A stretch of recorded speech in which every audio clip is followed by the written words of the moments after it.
কত মানুষ জেল খাটলো, কেউ কইলো না আয়না ঘর আছে।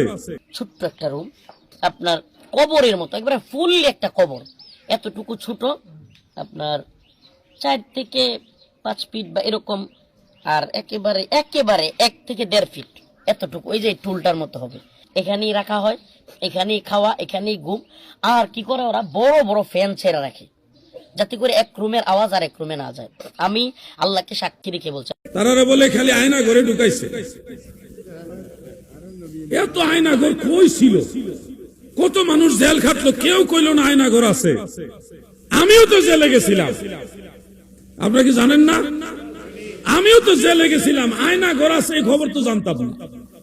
আমার নিয়ে জেলে ঢুকাইছে, চিন্তা করলাম দূর কি করবো, এখানে কাজ কি? 5 ওয়াক্ত নামাজ পড়ছি, মুনাজাত করছি, মুনাজাতে আবেগ ছিল, কাঁদছি, মানুষ হাওমাও করে কাঁদছে। মুনাজাত শেষ, অবসর কোনো কাজ নাই, কি করবো? ডাক দিয়ে কইছে আসেন আমরা একটু মিলাদ শরীফ পড়ি। জেলের ভিতরে যত ওয়াহাবি ছিল তারা সুদ্ধা সবাই মিল্লা মিলাদ পড়া শুরু করছে।